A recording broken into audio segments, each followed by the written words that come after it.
हैदराबाद वाले असदुद्दीन ओवैसी ने बंगाल में एंट्री मारी, गुजरात में एंट्री मारी, पश्चिम बंगाल में भी ऐसा ही कुछ करना चाहते हैं, लेकिन आखिर उन्हें यहां पर प्रचार तक करने से क्यों रोक रही है ममता बनर्जी?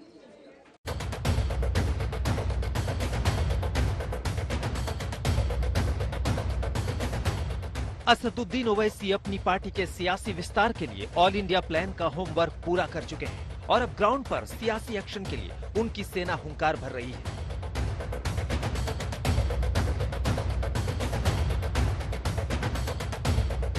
नई जानकारी यही है कि ओवैसी की सेना को बंगाल कूच का ऑर्डर मिल चुका है।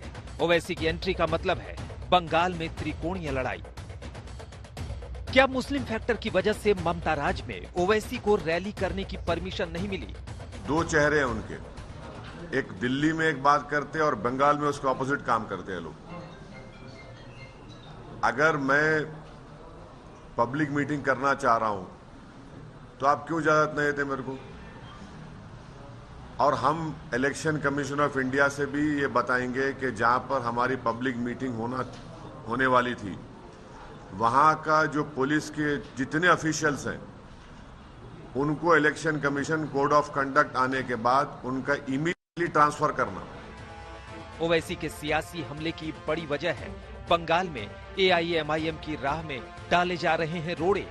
ऐसा क्यों, हम आपको बताएं उससे पहले ओवैसी फैक्टर समझिए। एआईएमआईएम की जड़ें हैदराबाद में बहुत पुरानी है, लेकिन अब ओवैसी के सियासी वृक्ष की शाखाएं देश भर में फैल रही हैं। आज ओवैसी की पार्टी की शाखाएं हैदराबाद से होते हुए आंध्र प्रदेश, गुजरात, महाराष्ट्र, मध्य प्रदेश, उत्तर प्रदेश, झारखंड, बिहार और अब तेजी से बंगाल की तरफ बढ़ रही है। 2 सांसद वाली पार्टी आज अपना कैडर देश के अलग अलग हिस्से में तैयार कर रही है, यानी चुनावी अखाड़े में ताल ठोक रहे हैं ओवैसी। तुम कुछ भी कर सकते हो, तुम्हारा इख्तियार है, मगर मैं जो पैगाम अल्लाह के फजलो करम से, रसूलुल्लाह सल्लल्लाहु अलैहि वसल्लम के सदक़े तुफैल में अहले दिल की दुआओं की वजह से, और मैं जिन नेक लोगों की सोबत में उनके पैरों के पास बैठकर थोड़ा बहुत इल्म हासिल किया, ये पैगाम दे रहा हूं कि जाना तो है मुझे एक दिन, मगर मैं जो सोच और पैगाम देकर जा रहा हूं वो इंशाअल्लाह ताला मेरी इस दुनिया से जाने के बाद भी अल्लाह अपने फजलो करम से उसको जिंदा और आबाद रखेगा। वो पैगाम मेरा नहीं है, वो पैगाम यह है कि गोधरा की सरजमीन पर आपकी लीडरशिप पैदा हो, गोधरा की सरजमीन पर हमारी बहनें लीडर बने, गोधरा की सरजमीन पर हमारे बच्चे लीडर बने, जो 2.5 साल का ड्रामा नहीं करेंगे बल्कि बातिल ताकतों की आंख में आंख डालकर गोधरा के हक के लिए लड़ेंगे, जो गुजरात के मजलूमों की आवाम के लिए हक के लिए लड़ेंगे। ओवैसी गोधरा से चुनावी रैली के बाद बंगाल जाने वाले थे। कोलकाता के मटिया बुर्ज में असदुद्दीन ओवैसी को अपनी रैली रद्द करनी पड़ी क्योंकि यहाँ प्रशासन ने इसकी इजाजत नहीं दी। आज ममता सरकार पर ओवैसी इन 4 तस्वीरों को हथियार बनाकर हमला कर रहे हैं। पहली तस्वीर बंगाल में प्रधानमंत्री नरेंद्र मोदी की रैली, दूसरी तस्वीर बंगाल में ममता बनर्जी की रैलियां, तीसरी तस्वीर बंगाल में जेपी नड्डा की रैलियां, चौथी तस्वीर बंगाल में अमित शाह की सभाएं। नरेंद्र मोदी की सभा हो सकती है, अमित शाह की सभा हो सकती है, नड्डा की सभा हो सकती है, कांग्रेस की हो सकती है, सीपीएम की हो सकती है, दूसरे फॉरवर्ड ब्लॉक के पार्टीज की हो सकती है, टीएमसी हम क्यों नहीं कर सकते भाई? हम पब्लिक मीटिंग करेंगे, ठीक है, पब्लिक नहीं आएगी मगर राइट तो है ना।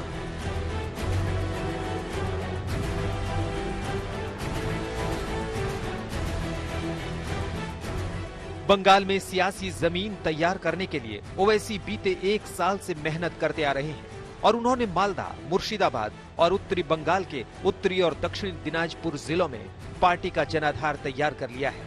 ये वही जिले हैं जहां बीजेपी ने 2019 में 7 लोकसभा सीटों में से 3 सीटें जीत ली थी।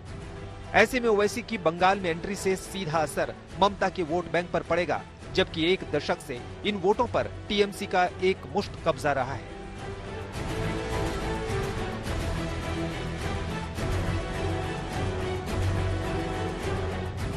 ममता को पता है कि जोशीला भाषण देने में माहिर ओवैसी के आने से सांप्रदायिक ध्रुवीकरण होना बंगाल में तय है, जिसे रोकना मुश्किल नहीं असंभव है। ओवैसी की सियासी लाइन भी एकदम क्लियर है। मुस्लिम माइनॉरिटी में, खास तौर से यूथ में एक चर्निंग है, एक डिजायर है कि हमारा पॉलिटिकल रेलेवेंस हो, हमारी एक पॉलिटिकल लीडरशिप बने, जो हमारे डेमोक्रेसी के लिए बहुत अच्छा है। हमारी डेमोक्रेसी मजबूत होगी अगर यूथ अगर आकर डेमोक्रेसी में पार्टिसिपेट करेगा तो उसके लिए बहुत अच्छा होगा। ये अनफॉर्चुनेट है कि टीएमसी गवर्नमेंट हमारे को परमिशन नहीं दे रही है, बड़ा अनफॉर्चुनेट है ये। 2019 में हासिल टीएमसी के 43.3% वोट शेयर में से मुस्लिम का हिस्सा 23.3% रहा था। बंगाल की आबादी में अल्पसंख्यकों का हिस्सा करीब 30% है। ओवैसी जानते हैं कि बंगाल में उनकी पार्टी के लिए खाद पानी सब मौजूद है। प्लान बंगाल के साथ वो फुरफुरा शरीफ के पीरजादा अब्बास के संपर्क में है।